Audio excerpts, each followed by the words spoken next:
Polaris helped me out a little bit. Good morning guys, Foggy Dew here, and I apologize if it sounds echoey. It's just because I'm in my garage, it's a little bit cold outside, and I felt like being a little bit of a pansy today. So Polaris Ride Command. Back in September, we were riding out at Bighorn Dam.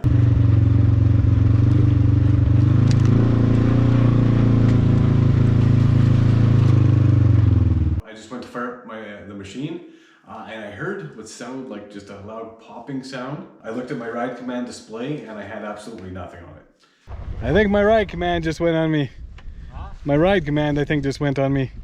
Yeah, you know what went on Kevin? You know, his screen, his music, everything? Gone. When I fired up there, I thought I heard a pop. I just thought it was a rock or something. So I'm thinking maybe a fuse. Well, I think I just lost my ride command. So I was like, oh no, my ride command just went down. Now, my uncle who drives the White General, his ride command system went down. And the issue with his was that the amp failed. He got his taken care of under warranty. They just gave him a new amp. He went and installed it himself and he's had zero issues ever since. Knowing what happened with my uncle's machine, I naturally was like, well, it's gonna be the amp. It just has to be. All the symptoms, virtually identical. Anyway, I jumped the gun. I'm confident it's the amp, so I went to the guys at Riverside Motorsports in St. Albert, and I was just chatting with them, and I said, yeah, I need to order an amp. Have you guys heard of this problem? And they said, well, really, they haven't heard a whole lot of issues with the ride command systems failing or anything like that. So I was like, oh, okay, that's kind of weird. Stuff that I read online kind of suggested, yep, everybody gets that same popping noise, and the system goes down. Second to that is I'm way outside of warranty. My warranty expired October 2022, and so way outside of warranty. So I'm like, yeah, Polaris is definitely not covering this. I'll just go in, I'll order the amp, I'll install it myself, and just be done with it. Just a few notes: if you were to ever have an amp issue on your machine, specifically this machine, I attempted to access the amp by going underneath the dash. Do not do that, it's a waste of time. I'll tell you exactly what you need to do right now. You need to pop off your roof if you have one. You need to pop off your glass windshield if you have one, and you need to pop off your upper dash portion. As soon as you do that, you'll have full access to that amp should you ever have to replace one. Just so you know. It's exactly what I did. Went in there, replaced the amp. I was all excited, went over, touched that key. Bam, absolutely nothing.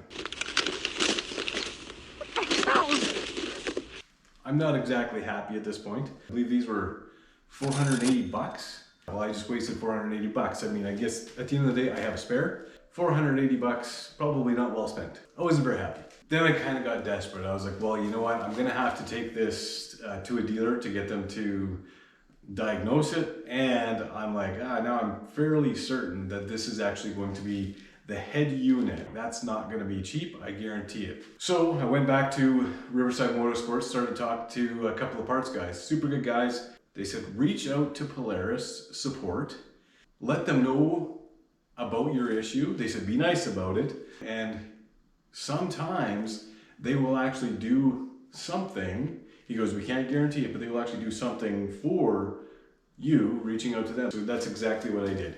Sent out the email. They got back to me right away and they told me, take your side-by-side to a dealer, an authorized dealer, and tell them that there is an Ask Polaris account or something like that. So I phoned up Riverside before I took the machine down and I said, yeah, I'm gonna be bringing this into you guys. I'm supposed to mention to you that there's this Ask Polaris thing. They were like, oh yeah, we're fully aware of that. So I was like, okay, cool. So I take it down to Riverside. That afternoon, they get back to me, they confirm it's the head unit that is toast. Something internally went kaput, so it wasn't the amp at all. Confirmed. Well, how much is this gonna cost me? The head unit on these things, 2,000 bucks. And I was like, are you serious? And he goes, yep. He goes, but here's the good thing. Because you've opened up that Ask Polaris account or whatever, you know, really it's just a chain of emails is all it was. They are going to cover the cost of the head unit and I just have to pay for the labor to install it. 288 bucks in the end. I will say this, and again, I said in my last video, I'm not brand loyal by any stretch of the imagination. I will say that I feel that that head unit should have lasted a lot longer than what it did, if I'm being 100% honest. However, Polaris did step up, paid for the unit, and again, only charged me labor. So I'm somewhat satisfied with how Polaris kind of took care of me. Yes, it cost me an amp and 288 bucks for the head unit in a sense. I'm over that now. I'm just happy Polaris did step up.